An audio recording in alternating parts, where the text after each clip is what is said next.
wearing a sweater that was selected for you by the people in this room from a pile of stuff.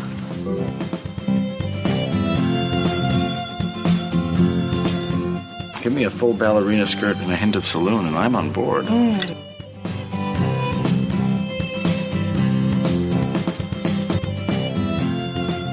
have a hole in my stomach!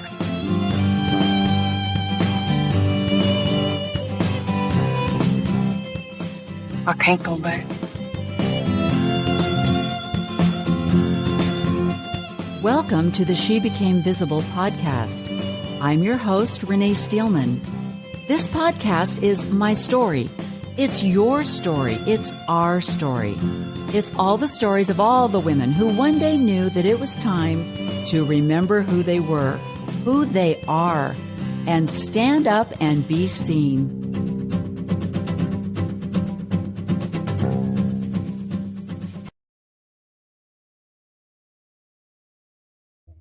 Hey, I hate that delay. I got to figure out how to get that delay off. Hi, everyone.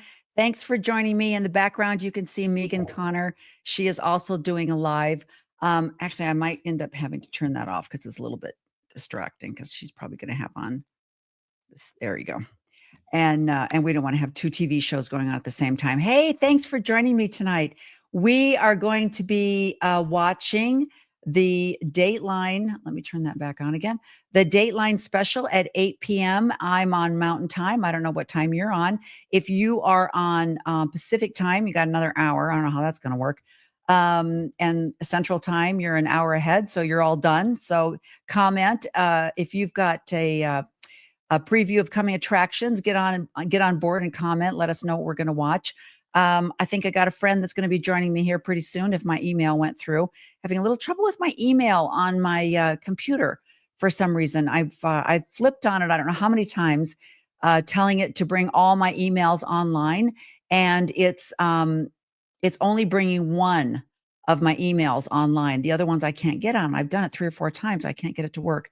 So I don't know what's going on. I swear every time iPhone or any of these people update, it screws everything up. How many of you have had that? Have you had that happen?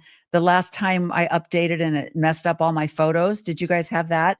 All of a sudden it's like, where'd my favorites go? Where'd my collections go? Where'd my albums go? Couldn't find it. It's just a new learn. I don't want to keep learning this stuff. And so they keep asking me now, there's another update that's out there for my iPhone. I'm like, no, I am not doing it. So anyway, I don't know if that messed my computer up, but I can't seem to bring up my other ones online. But anyway, so hopefully I'll have another friend joining me here in a little bit. It's about 7:51, so we have about 10 minutes before the show starts. And it's going to be interesting. Have you watched the trailers? I watched Keith Morrison with the guy from Idaho, Nate. Wow, crud. What's his name? Why can't I think of it? Anyway, he's fabulous. He's just the guy that's followed all of the trials. And he interviewed Keith Morrison. And I think his name's Nate, isn't it? Easton? Nate Easton? Is that what it is, from Idaho? And Keith Morrison was just saying this is one of the most difficult interviews he's ever done. And one of the things he said was that he's interviewed people that were obviously mentally ill. But she was very coherent and in control, very much in control. He mentioned that she had a very a great memory, great details, and she kind of took control quite often.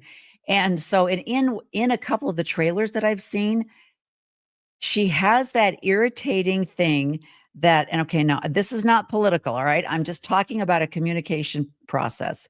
One of the things that really irritates me when I've seen JD Vance being interviewed is he'll continually call the interviewer by name. Like he'll say, well, Nancy, I don't know, Nancy. No, Nancy, you need to do this. Well, Nancy, this is, every time he would start out a sentence, he would call her by name. So Lori does that in the interview. She's like, well, Keith, how about this? Well, Keith, what would you do? Or, well, Keith, how old are you?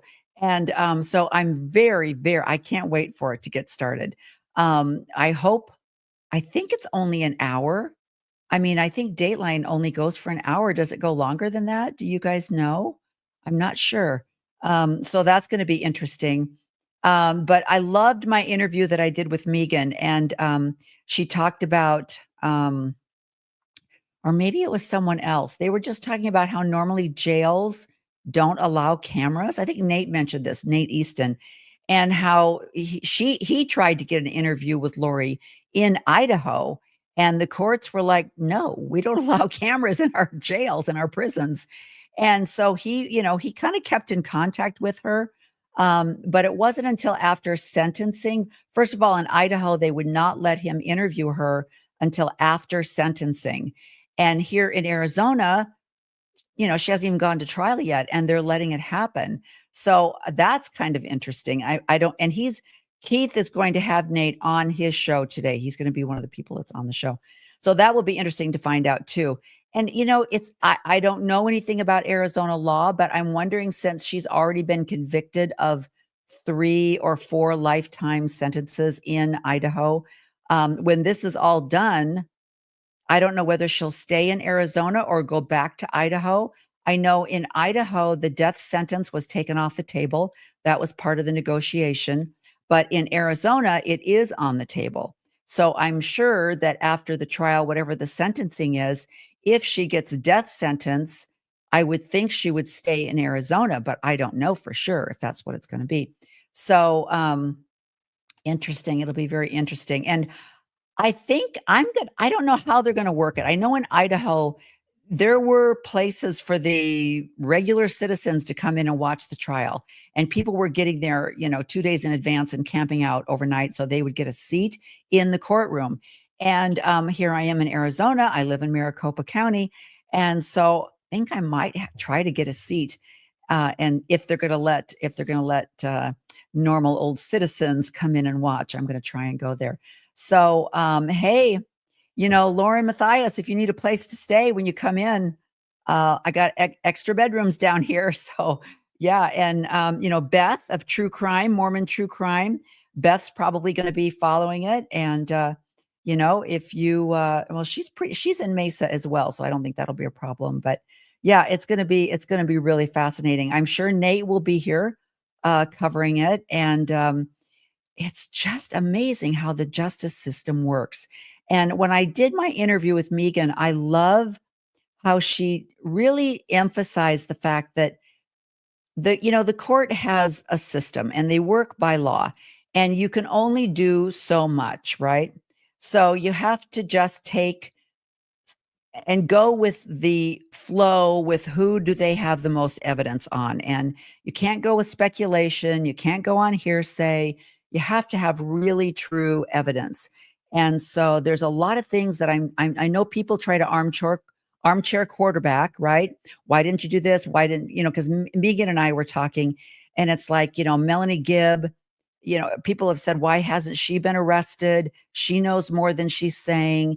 And then Zulema, who was Alex Cox's wife, did she know more? And why aren't they arresting her? And then the niece, Melanie, that was the ex-wife of Brandon Brudeau, I think that's his name. Why isn't she being brought in? And who knows? I don't know. Maybe with the Arizona people in the Arizona trial, it will go on. But let's get on the show. Let's make sure that we're is this live? Let me go back up here. Okay.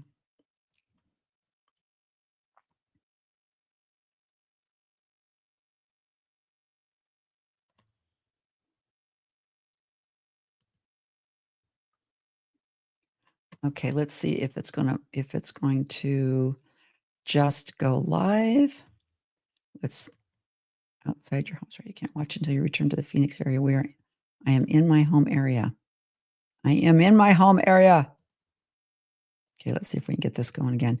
Please sign in from your home area or updated by August 29th. I am in my home area.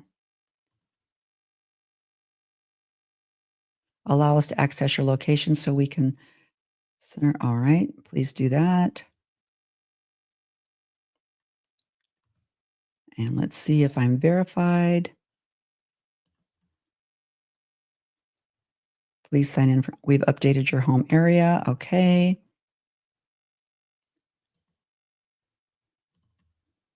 And we're doing that. Good thing I got on a little bit early. Okay. What's going on here?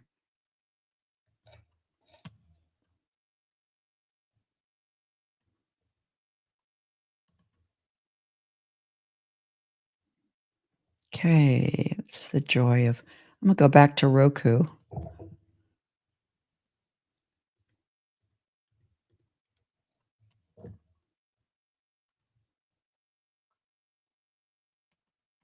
See if it's a little bit better. I might not be doing a live episode tonight.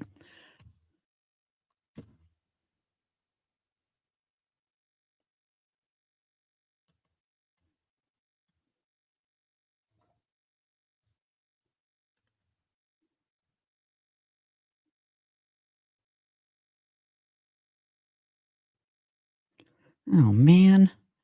You know, as much as you try to be all set up before the thing goes in, it seems like there's always something.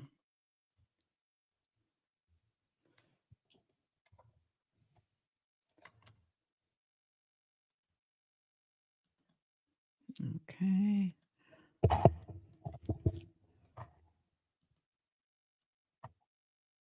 Ah.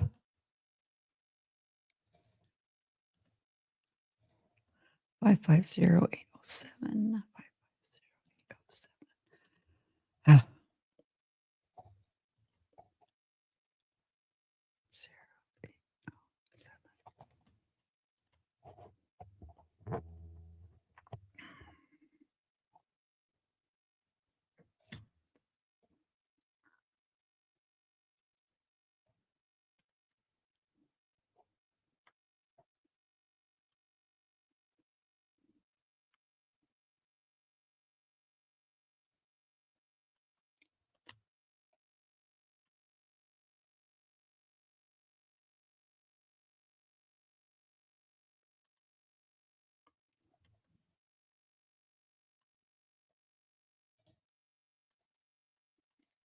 All right.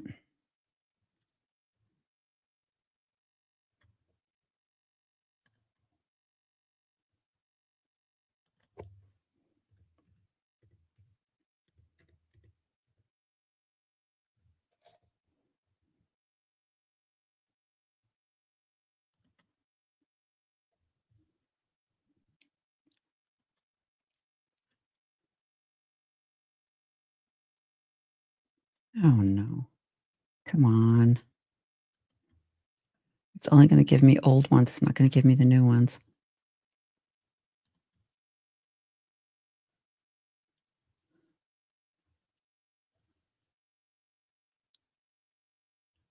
Oh, I should be okay with that. Okay, now I'm getting a little bit.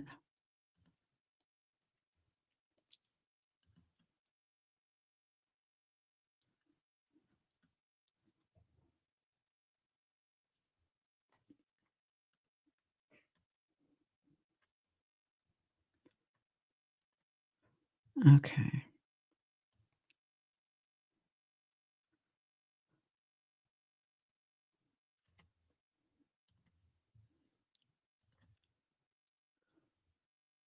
Okay. All right. I think we're going here. As her jailers led her down the black and white hallway, Phoenix, Arizona's jail for women. There we go. Come on in. And yes, I felt a moral. Hey, Lila.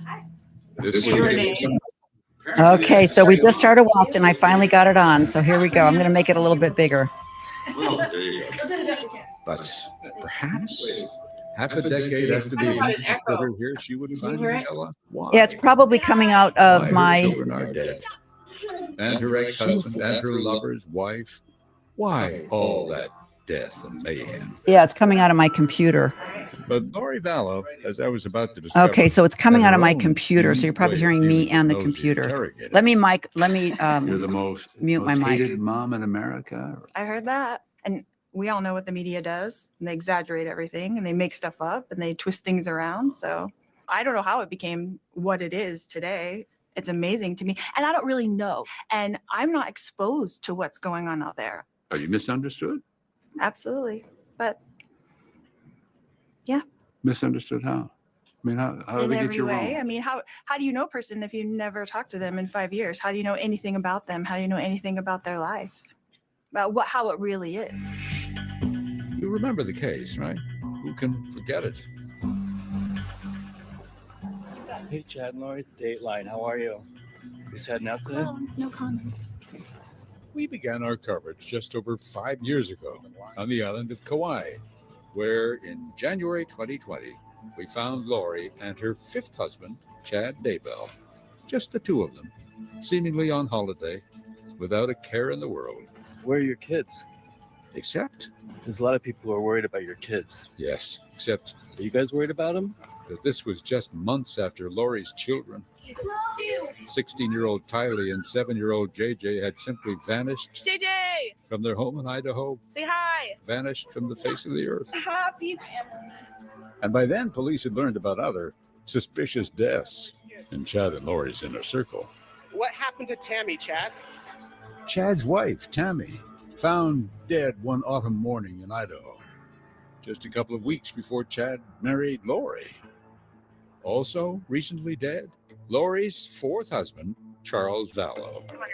Charles had been shot to death by Lori's brother, Alex Cox. You know, no weapons? No weapons on me. And then not far away, in another Phoenix suburb, Where's your emergency? Someone just shot my window. a 911 call from the estranged husband of Lori's niece. It appeared to him someone was trying to kill him. So I was just pulling in. So, well, you get the picture. I'm getting shot at, so I drove straight. And the two people at the center of all these strange goings-on, the missing kids, the dead husband, the dead wife, the driveway shooting, claim to be leaders of the gathering of the 144,000 chosen people, who, according to their own unique reading of the book of Revelations, would amass in a spot in southeastern Idaho near the town of Rexburg to greet the second coming of Christ. Chad Daybell and his new wife, Lori Vallow. In February of 2020, Lori was arrested in Hawaii and flown back to the state where her children had disappeared, Idaho. Welcome back, Lori. Where are your kids? Where again she refused to give the police any help at all. And then, 4 months later, Police found what they believed to be human remains. the bodies of the two children, JJ and Tylee, were found in Chad Daybell's backyard. They were charged with murder then. And after many delays, Guilty.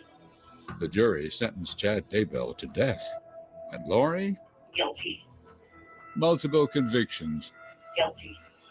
and a sentence of life in prison in Idaho.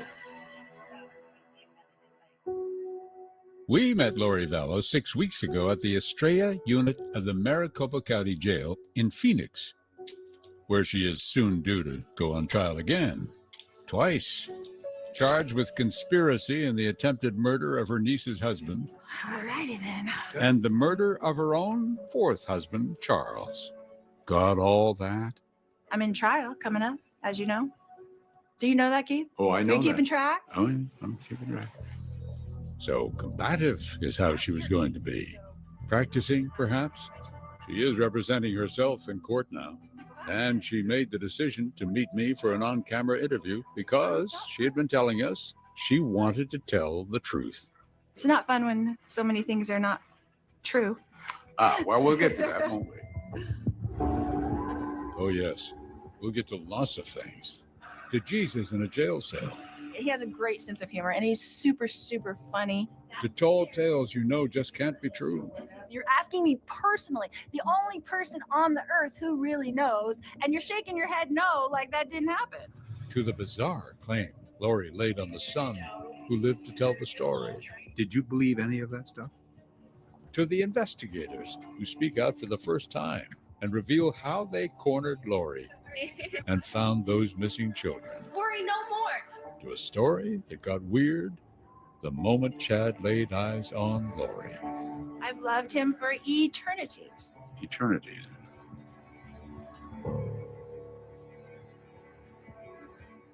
Liberty. Liberty Mutual is all she talks about since we saved hundreds by bundling our home and auto insurance. Hey, kid. Let me turn that down. Oof. Here we go. Here we go. So that is it's amazing how combative she is. Yeah. Sassy. Yeah. And so like full of herself and almost like, how can she be still in this mindset after, being in prison and having all these things, all these allegations? She's still in this mindset of, you just don't know everything. And, Jesus and I were like this. I just can't even. Well, and the thing that is interesting is she's functioning. And I know they're going to be interviewing Colby. And he talks about what a great mom she was and how much he loved her. And like Megan said, when I interviewed her, people, she was the best, cupcakes and primary chorister and just the best person and so kind. How do you put that facade on for 40, 50 years? And then suddenly it's like, is it truly an act? Is it truly just a way that she thinks she's going to convince people? Or has she, and then has she convinced herself? Or is it just an act, I think she's convinced herself. I do. I think she's to the point now where I think all the evidence is so obvious and it's proving that she's a co-conspirator or that she planned this. And instead of just admitting it and going that route, she's gonna play this other thing the whole way through. And I think she's convinced herself that what she did was, they did not murder people. They took zombies out. Yeah. That's how she's making it okay. And I love the fact that they have the temple in the background. It's going to be interesting to see how much of the religion comes out. And I can't help but wonder, and maybe this isn't even a conscious thing, maybe it's a subconscious thing, but I can't help but wonder, when she sees the apostles and the other people talk about revelations, talk about, I felt this, or I had this feeling, and it works, and people believe them, and people follow their stuff. And so she's like, well, if they can get away with it, I can get away with it. Or if it's true for them, why isn't it true for me? Okay, so I have someone say, I wouldn't put it past her to start a cult inside and start a prison riot. That's amazing. Now, I agree with the cult thing, though. Okay, here we go. We're back on. Okay. Let's get back on here. The question hung in the air during our sometimes strange jailhouse conversation, did it for me at least. And I will love him for eternities in the future. Was the meeting that launched all this the result of pure chance? Or was it what Lori Vallow always wanted? She was born into a large Mormon family in Southern California in 1973 and was a charmer from the very start, but was unlucky in love. 3 husbands by the age of 28, had a young son named Colby, who, as a boy, adored his hairdresser mom. I would say my mom is multi-talented. She's always loved to do different things, sing, dance. And Lori loved the spotlight. Wow. Competed on the TV game show Wheel of Fortune. How was the hair in Austin? It's good. Good. Us is a happening place. Probably thanks to you. Pretty much. And even in the Mrs. Texas pageant in 2004, during which she offered what now sounds like prophecy. I'm basically a ticking time bomb. But aside from that, she was a neighborhood fun mom. She was always being the one to pick everybody up and sing karaoke at the family party. And she just got everybody excited to have fun. By 2006, she'd had a second child, a girl named Tylee. Divorced Tylee's father and married her 4th husband, Charles Vallow. He was so nice to me. He was so nice to Tylee. He seemed like he genuinely cared about us. And in 2014, Lori and Charles adopted Charles's great nephew, Big. a little boy named JJ, Say hello. who was autistic. Hi, JJ. Hi, JJ. Hi, Colby. I fell in love with him instantly. You're so cute. I would get up in the middle of the night, run up to the room to see if he was breathing, just stand there and just like, is his chest moving? Yeah. So I loved him so much. What was it about him? He just has such a great spirit. And so it went. My child. Until 2018, when Lori went to a get-together at her church in Phoenix to hear an end-time speaker named Melanie Gibb. She had a lot of the same energy I did, enthusiasm for learning and excitement for the second coming. Like Lori, Melanie was drawn to a particular end times theology that their Church of Jesus Christ of Latter-day Saints considered too extreme. And as of that day, they became fast friends. So like a sister kind of a friend that you just meet suddenly and just like, this girl's a lot like me. So Melanie listened to Lori's stories about her husband, Charles Vello, and 3 kids. By then, Colby was 22, Tylee 16, and JJ was 6. Melanie got the impression that her new friend was struggling. JJ was a lot of work for her. Sure. And he was running around and she was trying to make him happy. And then Tylee did not have a good relationship with her mom. So when Melanie Gibb suggested a road trip to attend a religious conference in St. George, Utah, Lori didn't need much persuading. I kept getting ideas to write a novel, but when you're... And once there, Melanie discovered that Chad Daybell, a man she knew was one of the speakers. Chad was an author of end times themed fiction, claimed to have had near-death experiences that allowed him to see the spirit world, see the past, the future. Lori and Melanie went to hear him speak. And after, Lori met Chad. She was 45 then, he 50. Do you remember the first meeting with Chad? Absolutely. What was that like? That was amazing. Tell me about it. It was amazing because the veil was once again opened and we remembered each other. The veil? Why, the veil between heaven and earth. And that, said Lori to Melanie, is how she knew she and Chad had met in past lives. Lots of times. Chad's past lives? How many? 31. And Lori's past lives. How many lives had she supposedly had? 21. And just 5 on this planet. Both of them had 5 on this planet. Oh, wait a minute. Just on this planet. Where were the other ones? Other Earths that were located in the universe. My spirit was standing up, looking down at my body.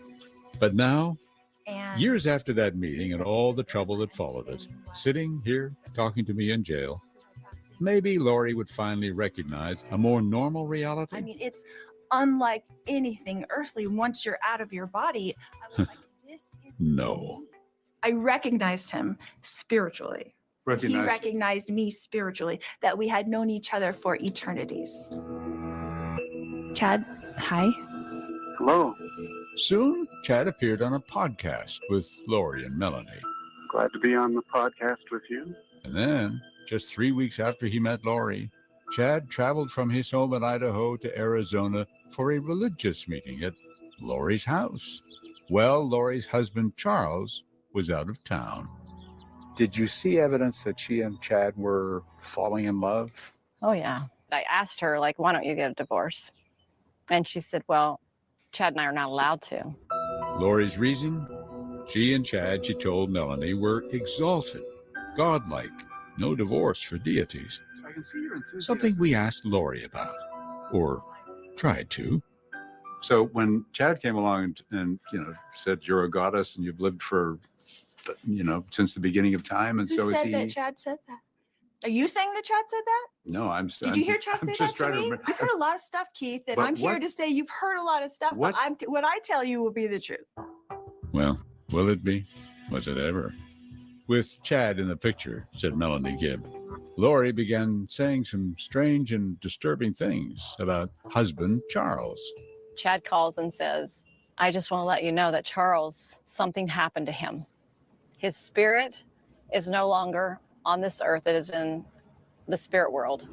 And there was this character named Ned Snyder, and now he was possessing Charles's physical body. So what, he'd become a demon or something? Or I guess you could call it that. They They zombie? later phrased it as a zombie, but in the beginning they just said Ned. Poor Charles had no idea about any of this, of course, until Lori told him. Because a couple of weeks after that phone call, at the end of January 2019, Charles called the police. I can't get in touch with my kids. After coming home from a trip and finding his truck and his family gone. I don't know where my kids are.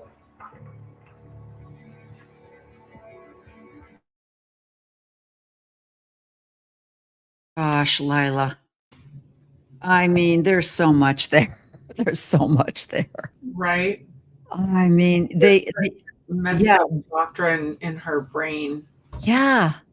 And the part that I'd love to talk with the professional is we've all heard that. Every single thing that she has said. How many times have we heard people say, I met her at a dance. I knew she was the one for me. Our spirits knew each other, or the whole, my turn on earth, right? Yeah. Yeah. And what's the other one? Saturday's Warriors. Yes. Yeah. And, even Michelle Stone, when she was talking to John DeLynn on the show, I knew that my girls knew each other in the pre-existence, and I knew that I was supposed to be their mother. And I knew that they both died because they needed to be together, but they needed to come to earth for me to be their mother. Hello? It's the same kind of stuff. It's all the same kind of stuff. It's this, somehow we know what happened before we came, and that way we can now manipulate things and we can explain things that we do here that don't make sense, that aren't right, but we feel we're justified because of what happened before, which no one knows, and Lori doesn't know, but these are things, especially if you don't have a very if your mental state is not very strong, the doctrines can play on that, and people can twist things even more so and make it even more dramatic. I mean, think of all the murders and things that have taken place by LDS people who use scripture as a reason to do what they've done. Yeah. It's even in the scripture. It's even in the book of Mormon. Yeah, we were just talking a couple, Lila and I, we were just talking about how when we have a place in Draper that we're snowbirds that we go to in the summertime. And it didn't even occur to me as I'm walking along Porter Rockwell Trail, nice little paved trail. All of a sudden I'm on the trail. I'm like, wait a minute. They named a trail after this murderous guy? Surely what? And then I thought, okay, I'm going to find, because I Googled it. I thought, I got to find that there's a statue. There is a statue of him and the little history of how he settled this area and what he did in that area. And people accept it. They accept the dogma that's been that they're brainwashed to think that he was a hero. He was Joseph Smith's bodyguard. He was Brigham Young's bodyguard. It's like, yeah, he murdered people. Yeah. Yeah. Are we still in commercial? I think we're still in commercial. Yeah. I see how it happens. And because we were there, right? We've lived this. Yeah. And I remember thinking, oh, maybe I covenanted before I was born to marry my husband, and all my children, I covenanted to them that I would give them a body and bring them down. Yeah. I mean, it was in part of the doctrine. Okay, here we are. Welcome, I don't know how to say it. We're LDS. She thinks she's a resurrected being and a god. Charles Vela felt the ground shifting under his feet. His wife, Lori, had, in his words to local police, lost it. Ever since she'd met this guy at a religious conference named Chad Daybell, Charles said, she was different. She said, you're not Charles. I don't know who you are, what you did with Charles, but I can murder you now. I don't know where my kids are. Charles's anxiety was fully apparent on the body cam video. But it's gotten really, really bad lately. She's had a break. I'm going to kill you. You're going to be murdered today or tomorrow. I'm not irrational or stupid or anything. I just want at all. I want her to get it out. Yeah. She's my wife. I love her to death. Something's going on. Okay. Later, at Charles's request, Lori submitted to a mental evaluation. Her visit was captured on police body cam too. I got in an argument with my husband. Lori told the police that Charles was the problem, said he had cheated on her, and then flew into a rage when she confronted him. Unfortunately, yeah, we've had to leave and go to hotels just to like calm down or something, you know. The cops seemed sympathetic. Just talking to you, I mean, I don't see you being a danger to yourself or anybody else. Thank you. And that's exactly what the mental evaluation found. I'm gonna go check and see if I can go in there. But Charles seemed to know better. And at the end of June 2019, he sent an email to someone you'll hear a lot more about. Tammy Daybell, Chad's wife of nearly 30 years, and the mother of his 5 children.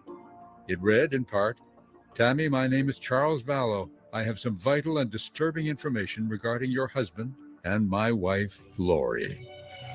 Well, surely Charles expected some reaction from Tammy, but nobody knows who opened that email, but it had been opened and deleted, and Charles Vallow's email had been blocked. Here's Nate Eaton of East Idaho News and an NBC News consultant. So it's possible that Tammy Daybell did see the email and think, what is this? This is a weirdo. I'm going to delete it and block him. Or another theory is that Chad Daybell kept an eye on her email, deleted it, and then blocked the email in case Charles tried to contact her again.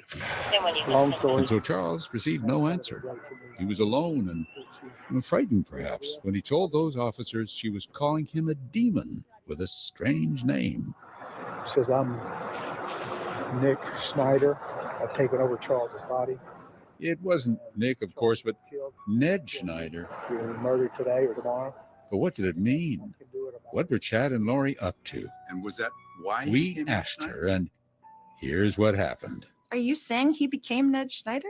Well, that's what he told the police, that you told him he was somebody named Were Ned you Schneider. there when he told that to the police? I have a video Did you of it. hear it? Yes, yes. He's on tape saying that to the police. He was terrified that you were going to kill him.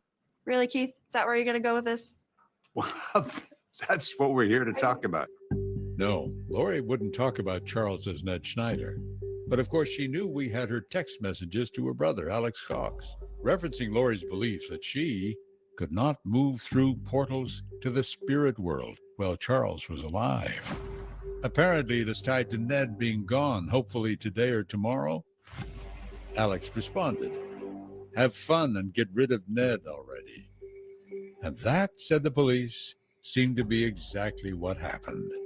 Because on July 10th, 2019, Alex spent the night at Lori's place. And the next morning, after Charles showed up at the house, 911, where is your emergency? I'm in police in an ambulance. I got in a fight with my brother-in-law and I shot him in self-defense. Subject that's been shot. the police in Chandler, Arizona, were wearing body cams when they responded to the 911 call at Lori's house. You know, no weapons? No weapons on me. All right, come on out this way. Yeah. And here they encountered Alex in the front yard. He was just yelling at me. Okay. Chandler Police Department, anybody inside, make yourself known. Inside, Charles, age 62, was lying dead on the living room floor. Alex claimed the shooting was in self-defense. Charles is the husband of... And as you can see, he kept touching the back of his head, where he claimed Charles had hit him with a baseball bat. Another tall tale. Investigators have watched the tape, frame by frame, of course, since it happened. The lead investigator up in Idaho, Ron Ball, spoke for most. I find it hard to believe that if Charles would have hit Alex in the head with a bat, that Alex would be up walking around with a minor cut on the back of his head. You know, Charles, he played minor league baseball. He knew how to swing a bat. I find it hard to believe. The rest of what happened was also hard to believe. Though Lori was inside the house and certainly heard the gunshots that killed Charles, she promptly left and took JJ to Burger King for breakfast and then dropped him off at school before returning to find the police at her house, where she behaved not at all like a shocked widow. How long have you lived here? Like 3 weeks. Oh, geez. Yeah, okay. That's why the neighbors don't know us. Gotcha. Like, hi, neighbor, sorry. I said, what are you doing? He's not going to hurt my sister. Okay. Alex, Lori, and Tylee were all taken downtown to give statements and largely told the same story, that it was self-defense, no charges were filed. And then, just days later, Lori called the insurance company about Charles's $1 million life insurance policy. Are you aware of who the primary beneficiary of the policy is? It's me. Not exactly. Lori was informed that the beneficiary was, in fact, not her at all. She found out within a few days that she was not getting any of the money because Charles had changed the beneficiary months earlier to his sister when he realized that Lori's mental health was not 100% and he was concerned that something might happen to him. News that Lori had to break to Chad. She texted him, quote, "So I talked to the insurance company. He changed it in March. So it was probably Ned before we got rid of him. It's a spear through my heart." There it was. We got rid of him, meaning Charles, and upset that his death by gunshot did not produce an insurance payout. So what would Lori Vallow say about all this? There's certain things that I can't talk about. Oh, because your trial is I'm in coming. trial coming up, as you know. But in the late summer of 2019, Charles Vallow dead and gone, and nobody was keeping track of Lori when she suddenly picked up Tylee and JJ and they moved to Rexburg, Idaho. So close now to Chad and the unsuspecting Tammy Daybell.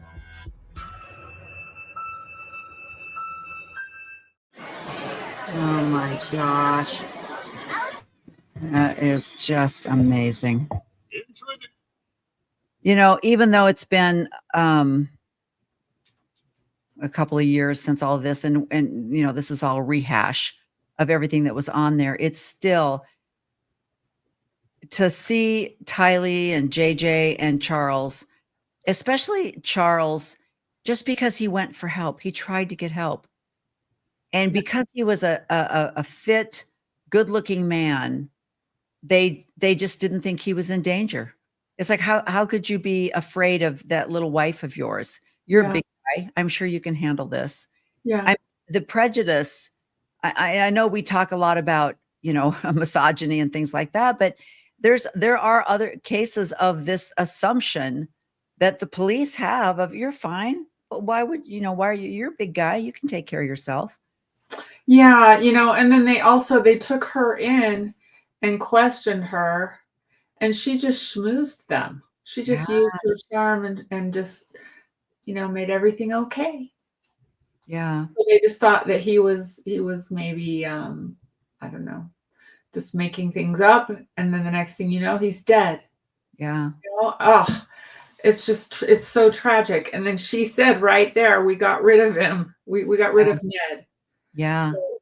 And that, you know, that's the thing. And as a confirmed feminist, and I know that there is a movement of women supporting women, but there are dangerous women out there that cause harm and make it hard for other women. And this is why women don't go to the police. They don't report a rape. They don't report abuse because they don't think they'll be believed because of people like Lori Vallow who lie, who make up stories. And so then when someone who truly is in danger goes to the police, they don't believe them. And so they need to be called out on that as well. Not just men, but the women too have to be called out on that behavior. That's right.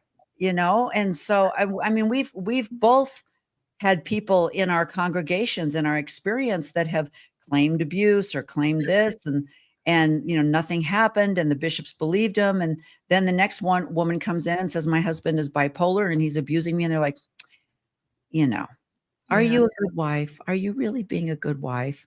Because of their experience with someone else. So, you know, boy, that's why I have a hard time with people that haven't done something quite as drastic as what Lori's done, like Michelle Stone, but they're still as dangerous.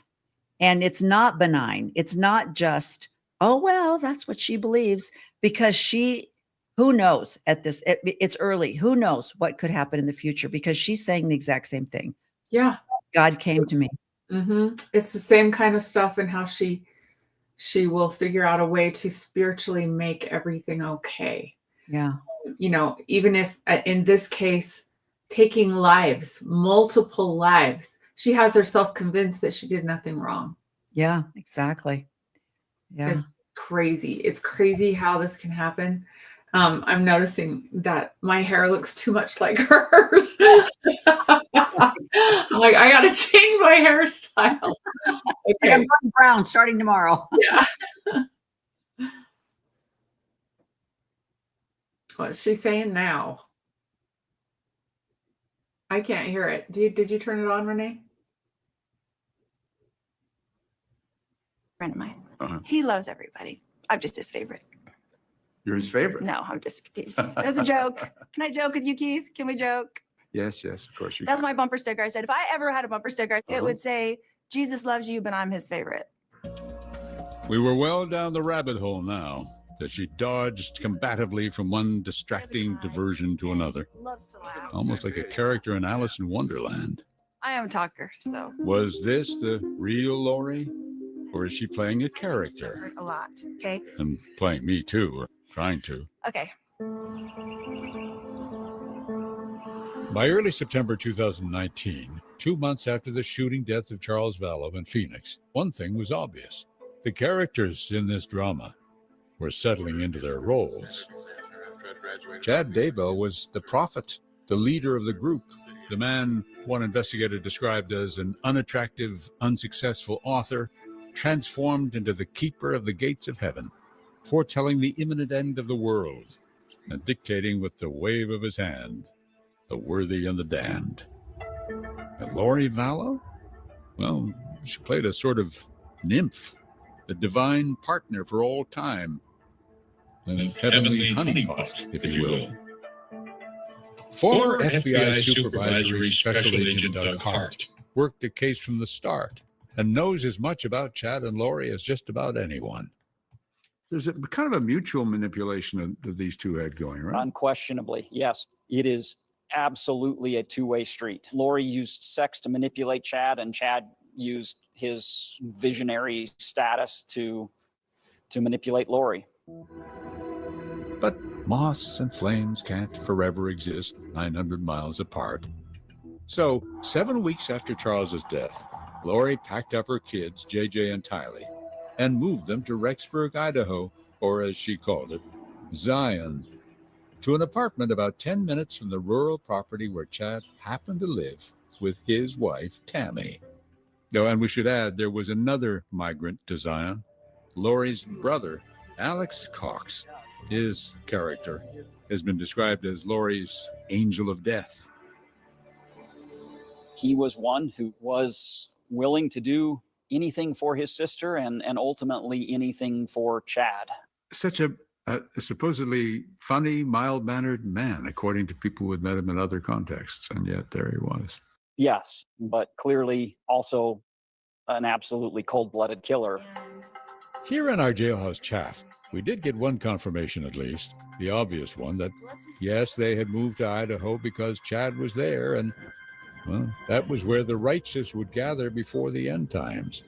But something else had happened too, revealed by text messages and a friend's eyewitness account. Chad had declared that Lori's daughter Tylee had turned dark. And dark, in those days, seemed to have a way of foreshadowing death. But as she told her story, Lori fixed on a theme she pursued throughout our talk. Tylee, she said, was sick and in pain due to what she called persistent pancreatitis. She drove up to Idaho and followed me up there. She had to stay in bed for days, right?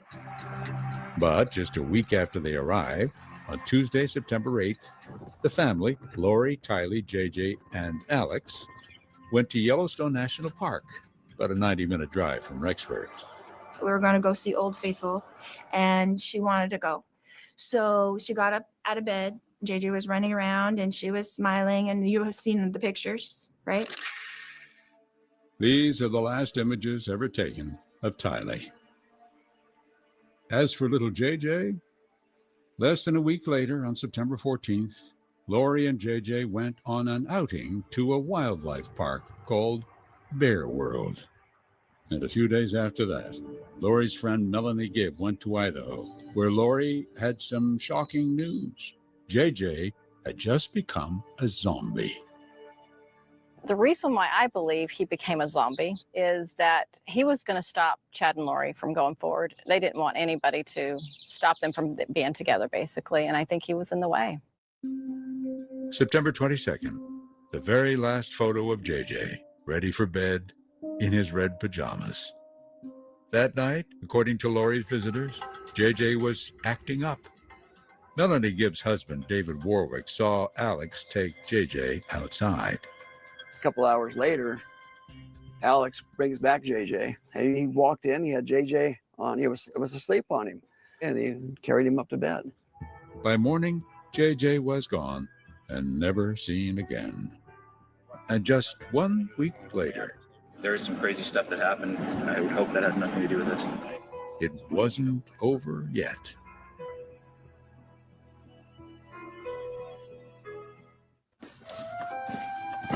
Wow. New to the big city? You know, Yeah. like I said, you hear that story again, and it's still hard to comprehend. 24/7 protection Like, for all of if my I don't know things. if you remember, I can't remember. I think it was Hey, I love not that you during the protect all trial, my but stuff, Melanie but could you tone and down David the Warwick were creepiness? both Sorry. interviewed. They were there. I'd do They anything were for you, Emily. sleeping Still in creepy. the next room over. Swift And adjuster traps 4 times more that's dust why. Mute that. for Can clean you even hear Mom approves of. commercial still playing? Oh, is it? Okay. Yeah, it's kind of hard to hear you. Oh, there we go. Does that work? Yeah, that's better. Okay. Yeah. And We were so, in house. yeah. And remember, we talked about that. It's like Melanie was there. At what point do you maybe leave? Like, I know her and David left, but then you get on the phone, you call the police. You say, I'm sorry, I don't have any evidence, but there's something's wrong. Something's going on in this house. I would think so. I mean, you don't just let kids be victimized. I was watching the Jody Hildebrandt Ruby Frankie thing today. I hadn't watched it yet. Yeah. And it's the same kind of thing. The neighbors all suspected something was going on, but nobody said anything. No one called the police, no wellness checks. That little boy luckily got out. So yeah, it's the same kind of thing where, if they suspected something was up, but Lori, I believe, has this charisma and this ability to sort of, OJ her way out of things, so to speak. You know what I mean? Yeah. Like she just could convince people. She had that same kind of that personality, which I think it's narcissism actually, but Yeah. And I think also there needs to maybe be some changes in the law, because you always hear that story. They had a restraining order, or the neighbors had called and CPS went in, and the reaction is always, the police always come back and say, well, we didn't have any proof, or we didn't see anything, or you can't just arrest people on a suspicion. You have to have, and you don't have to have evidence, and yeah. And so it's like, well, then what good is that? Why do you even call 911? Because unless there's a murder and you've got the gun in your hand, yeah. So, or unless there are wounds, visible, yeah, they can't really do anything. Yeah. I know that this is it's so sad. It's so hard. Yeah. I'm sure Melanie wants to kick herself, for not saying anything. Yeah. And, she's speaking out now. And I think that's an effort to make it look like, she was completely fooled as well. That they pulled the wool over her eyes as well. But you just know. And here's the other thing. Her husband Melanie, I don't think she was married to David Warwick yet, but they were separated. In the same room. And so I think they didn't say anything because, they didn't want to have to talk about where they were. I hear stuff from my family that's like, somebody does a blog about you every day or something. I'm like, how could they do a blog every day? It's been like 5 years. It's mind-blowing. No, it's mind-blowing. A lot happened. Mm-hmm. Tragedies in my life. So the media loves to take tragedies and turn them into crimes, turn them into horrible things. And I had a lot of tragedies in a row. like a domino effect. Tragic dominoes? Or maybe, as investigators could see as they collected evidence, something far more intentional. Just 3 weeks after Tylee was last seen alive, and a week after JJ's disappearance, a frightened man called 911 in the Phoenix suburb of Gilbert, Arizona. Someone just shot my window. I was pulling in my house. The voice on the line belonged to this man, Brandon Boudreau. At the time, he was going through a nasty custody fight with his wife, Melanie Boudreau, the niece of Lori Vallow and her brother, Alex Cox. The police arrived quickly, captured the scene on body cam, and released this blurred video. Yeah, so I was just pulling in. Mm-hmm. I noticed a green Jeep Wrangler. They lifted their back window. Brandon told the officers that the Jeep's back window opened. Somebody, hunkered down where the Jeep's back seat should have been, stuck out a rifle where the missing spare tire should have been, and a bullet whizzed by Brandon's ear, shattered the window of his car. Okay, so they shot, then what happened? It hit my window, and instead of turning in, it scared me really bad. And then, he said, the shooter took off. I noticed a green. The Jeep was green or gray, said Brandon later, and had Texas plates. And what do you know? It didn't take long for police to identify it. The Jeep belonged to Tylee. Her now deceased stepfather, Charles Vallow, bought it for her. And the guy driving the Jeep? Later, Brandon told the police it looked like Lori's brother. Remember, Alex had already killed his sister's husband, Charles, so was he trying to shoot his niece's estranged husband, too? There was some crazy stuff that happened. I would hope that has nothing to do with this. A lot of crazy in Brandon's life. His wife had run off to join Lori and Chad and Alex up in Rexburg before launching a custody battle for the couple's 4 children. And as text messages have since revealed, Brandon was very much out of favor with Chad and Lori, who were condemning him as a Gadianton, a criminal in Mormon lore. And then, weeks after a quick divorce, Melanie married another name we've heard of. And Ian. So what would Melanie and her new partner Ian tell us about the attempt on Brandon's life? They sat with us in the spring of 2020. Did you ask Alex if he tried to shoot Brandon? I did. And he made some jokes about it. And then we both talked about how insane that would be for him across the street with a rifle in broad daylight in a recognizable car. He denied it many times. That was hardly a surprise, but investigators thought this might be a pertinent point about Brandon and the attempt on his life. Charles's death hadn't paid off in insurance money the way it appeared Chad and Lori hoped it would, which probably meant they needed cash. And Brandon? There was the belief among them that he had a big life insurance policy. He made good money, he had a good job, so they knew that he had access to money. And then there was also this fascinating piece of evidence. On the day of the shooting, here was Lori on surveillance video at her rented storage unit, joined by the still very married Chad Daybell. Here, police watched them bring in a tire, just like the one that was missing from Tylee's Jeep when Brandon was shot at. And then they lugged in a folded back seat, which would have created space in the back of the Jeep for a shooter. On the way out, Chad gave Lori a hand in a more intimate sort of way. And then the day after the shooting, Alex showed up at the same storage unit in Idaho. And as you can see, he carried out the tire Chad had put in the day before, and then also carried out the folded back seat. And meanwhile, 2 days after the attempt on Brandon's life, as then FBI agent Doug Hart learned when he combed through text messages, Lori was getting antsy. She and Chad had planned a real date, but had to cancel because... I mean, you've been to Rexburg. It's a small town, and Chad's, the chances of him being spotted while on a real date with Lori are pretty significant. Tammy wouldn't like that. Then, the very next day, Chad sends a message to Lori. Big news about Tammy. Tammy's been possessed by this entity, Viola. I don't know the timing for, quote, removal, but once it's been affirmed, I don't want to wait. Something would have to be done. Oh, and it would be.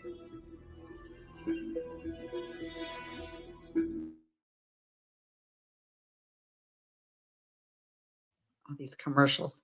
This is definitely a show that could be an hour long. It doesn't have to be 2 hours long because of They these. could cut out some of this. It's so Yeah, was she she's ignoring, she's gonna get put away. All of the evidence is pointing right at her and Chad. I mean, according to this show, like they have text messages, they have footage at the storage unit. It's like maybe it's all circumstantial. I don't know, but Yeah. holy cow.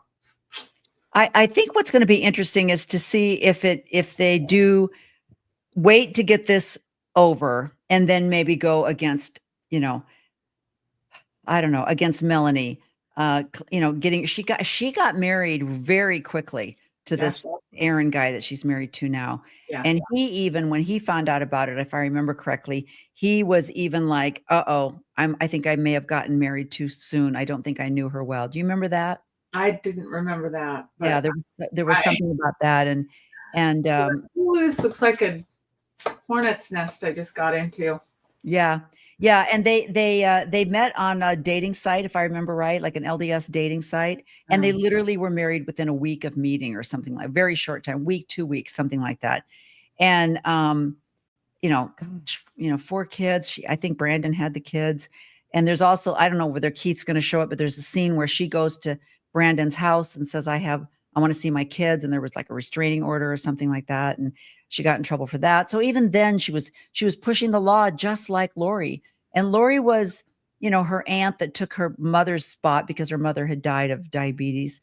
And so this was the mother, that she knew, mother figure that she knew. And so she was starting to copy her behavior. So I don't know. That's very complicated and it's very, very sad. But I think the saddest part is, and maybe it's not sad. Maybe it's not sad, but I'm hoping that LDS people that are watching this will recognize the lingo, Gadianton robber, past lives, evil spirits taking over. Yeah.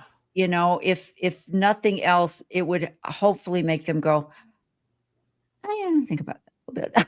Yeah, you hope so, that it would make them pause and just think, some of this doctrine is iffy in the wrong hands, obviously. Yeah. And it's so literal in their case. Like, I remember thinking somebody might have had, be subject to, a bad spirit, but I never thought anybody could be a zombie that we should just shoot. I know. Oops, stop. Back to home. Wrong button. So it's kind of the idea of like you go off to college, learn a bunch of things, have experiences, that's what life is, and then you go home. You have As Lori sat and explained, it all seemed so benign, as if she were in a temple wearing robes instead of bright orange and blue handcuffs in a high security jail. You'd almost forget what she was here for. Things like this.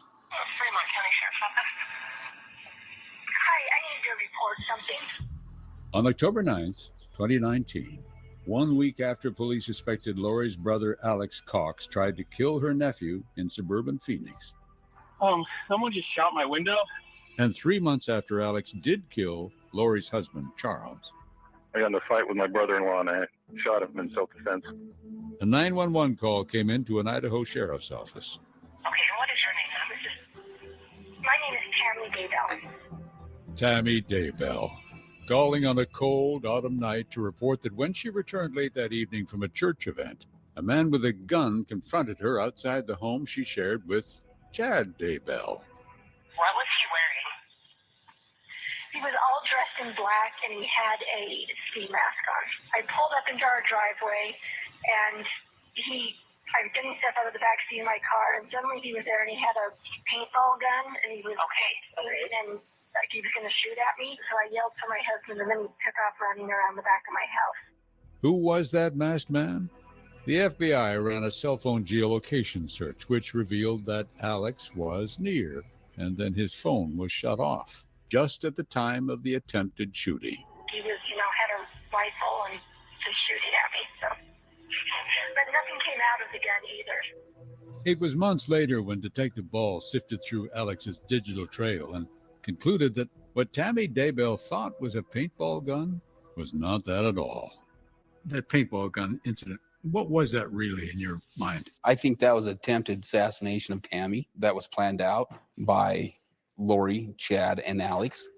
And after the failed attempt, said investigators, Alex went on an internet search for AR-15 cold weather operation.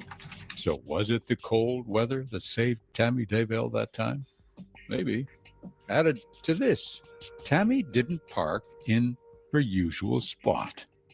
And so when Tammy Daybell pulled in the driveway she normally didn't park in, it likely threw Alex off. He had to run further than he would have, and it could have shaken that gun. Thus, the gun misfired or didn't fire at all. And she may have heard like some sort of semi-pop and thought it was paintball. Exactly. So, plan A having failed, apparently it was time for plan B. 10 days later. 911, where's your emergency? We just found my mom. She's on the ground frozen, or she's dead. I'm Chad, the husband. She's clearly dead. We don't know. Sorry. Chad and his son called to report that Tammy had died in her sleep. Okay, Chad, I'm going to get somebody out to you right now. Okay. Later that morning, Chad notified Tammy's sister, Sam. I got a phone call from Chad telling me that she had passed away in her sleep. How do you process something like that? You don't. Because I had just seen her. And it just didn't She feel... was fine. It didn't feel real. Didn't feel right. What did Chad say happened? That she'd been sick and had a coughing fit and passed away. It was a really hard moment.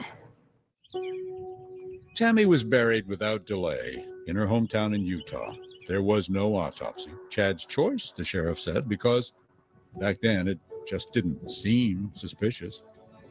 It was later, when the story began to emerge, that they exhumed Tammy's body, and the ME found bruises on her arms as if she were held down, and the cause of death was asphyxiation. Just what lead investigator Ball suspected. I don't think I'll ever forget that moment when he said, I have the results of Tammy's autopsy. They're ruling it a homicide. And, we all knew it. And when looking for suspects, well, once again, detectives did not have to look far. When Tammy did die, did the evidence show that Alex was there? No, close by. It's my belief that Chad went and picked him up and brought him back to the house, and that the two of them did that together, and then Chad took him back to where his car was parked. But that was a two-person crime? I don't see how you could do it otherwise. Later at Chad's trial, I had not heard that experts before. testified I it didn't would be realize difficult Alex for was one involved. person to complete the task. That is difficult for Alex without Chad's help. I'm trying. But sitting here with me, Lori simply dismissed all that. No foul play at all, she said. Perfectly innocent. Tammy died of natural causes. Tammy knows the truth. I love her and she loves me. We've been friends for eternities. Yes, and nowadays, Tammy comes to visit her in jail, said Lori. Anyway, the funerals weren't over. Another one coming soon. I remember a sense of relief. Like, okay, the guy who was in charge of this stuff is gone. But first, it was time for a wedding.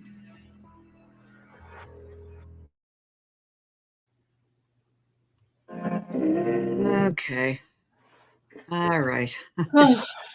I don't know. Here's what I'm thinking. I'm actually a little disappointed. I thought there would be more Lori interview and not as much rehashing of the story. I mean, she's doing a great job telling the story, really condensing it into a very but I really thought there would be an hour of her talking and them talking back and forth. So I'm a little disappointed in that. Yeah, I feel like the same way we're not getting a lot of Lori. We're getting little snippets of her denying. And for her to say that Tammy visits her in prison. Yeah. How delusional would you have to be unless she's just lying through her teeth and you know what I mean? And doesn't, I wonder if she believes it. That's the part I'm just not sure about. Yeah, and the thing that I think is interesting, and I know some other people have mentioned this as well, is she hasn't had her trial yet. They haven't picked a jury yet. How can you show this and then expect to find a jury that and Dateline's all over the nation, right? People are watching it from coast to coast. So how do you find a jury that did you watch the Dateline thing back in March? Oh no, I didn't see that. Dateline? Lori Vallow? No, I live in Utah. You know, Arizona is little Gilbert and Chandler, though that's little Utah. And so, and everyone knows this story. I don't know how she can get, and I think really because she is already convicted, I think, and she's being her own lawyer, I think they're like, this is just going to be a circus. Yeah. So And go for it. she's not allowing cameras in there, right? No filming of the. She's trying to block the cameras, but they have been, Arizona will allow cameras. I guess Circuit TV is going to be there. And she's trying to fight against that. But that was one of the other things that was so funny. It's like she's fighting against having cameras, but Dateline, absolutely, please let me be on your show. Oh, I don't know. Maybe they've already chosen. You don't think they have? They haven't chosen a jury. Chosen a jury yet. I can't imagine they would be filming this. Yeah, prior, because I know. Real hard. I heard next week, like March 11th, there's going to be some kind of court procedure. So it's just starting. So maybe that's just the beginning of picking a jury and the whole bit.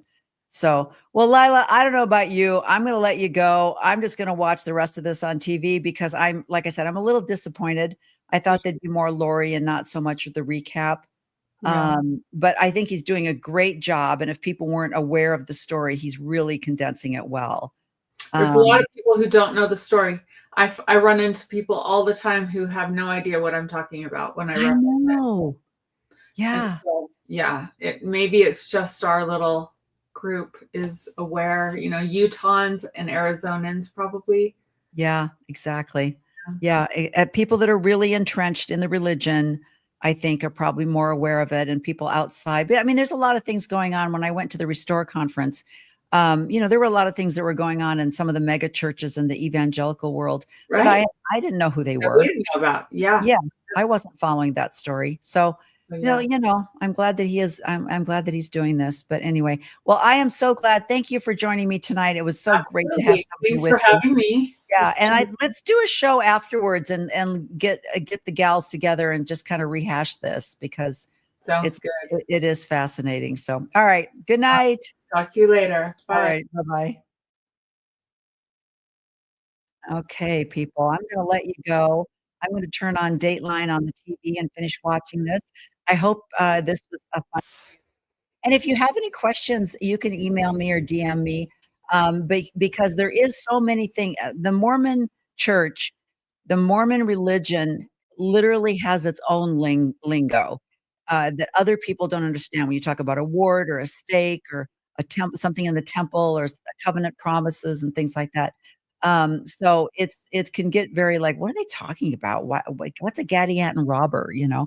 And but it's absolutely fascinating. So I'm going to go finish watching it. You do that as well, and let's talk later. So thanks for joining me tonight. Bye-bye.